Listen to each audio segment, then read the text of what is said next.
Bethsalel fit l'arche de bois d'acacia, sa longueur était de 2 coudées et demie, sa largeur d'une coudée et demie, et sa hauteur d'une coudée et demie.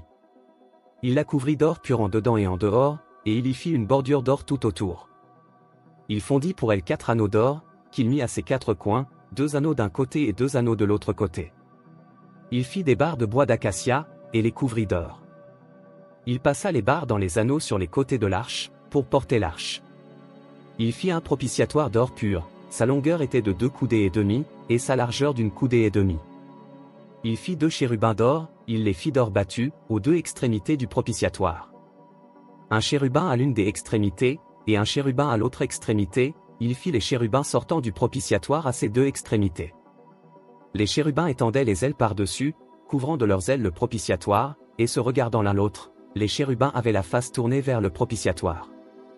Il fit la table de bois d'acacia, sa longueur était de 2 coudées, sa largeur d'une coudée, et sa hauteur d'une coudée et demie.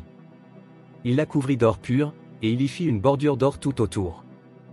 Il y fit à l'entour un rebord de 4 doigts, sur lequel il mit une bordure d'or tout autour. Il fondit pour la table 4 anneaux d'or, et mit les anneaux aux 4 coins, qui étaient à ses 4 pieds. Les anneaux étaient près du rebord, et recevaient les barres pour porter la table. Il fit les barres de bois d'acacia, et les couvrit d'or, et elles servaient à porter la table. Il fit les ustensiles qu'on devait mettre sur la table, ses plats, ses coupes, ses calices et ses tasses pour servir aux libations, il les fit d'or pur. Il fit le chandelier d'or pur, il fit le chandelier d'or battu, son pied, sa tige, ses calices, ses pommes et ses fleurs, étaient d'une même pièce. 6 branches sortaient de ses côtés, 3 branches du chandelier de l'un des côtés, et 3 branches du chandelier de l'autre côté. Il y avait sur une branche 3 calices en forme d'amande, avec pommes et fleurs, et sur une autre branche 3 calices en forme d'amande, avec pommes et fleurs, il en était de même pour les 6 branches sortant du chandelier. À la tige du chandelier il y avait 4 calices en forme d'amande, avec leurs pommes et leurs fleurs. Il y avait une pomme sous 2 des branches sortant du chandelier, une pomme sous 2 autres branches, et une pomme sous 2 autres branches, il en était de même pour les 6 branches sortant du chandelier.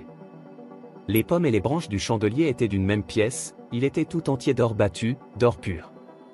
Il fit ses 7 lampes, ses mouchettes et ses vases à cendre d'or pur. Il employa un talent d'or pur, pour faire le chandelier avec tous ses ustensiles. Il fit l'autel des parfums de bois d'acacia, sa longueur était d'une coudée et sa largeur d'une coudée, il était carré, et sa hauteur était de 2 coudées. Des cornes sortaient de l'autel. Il le couvrit d'or pur, le dessus, les côtés tout autour et les cornes, et il y fit une bordure d'or tout autour. Il fit au-dessous de la bordure 2 anneaux d'or aux 2 côtés, il en mit aux 2 côtés, pour recevoir les barres qui servaient à le porter. Il fit des barres de bois d'acacia, et les couvrit d'or. Il fit l'huile pour l'onction sainte, et le parfum odoriférant, pur, composé selon l'art du parfumeur.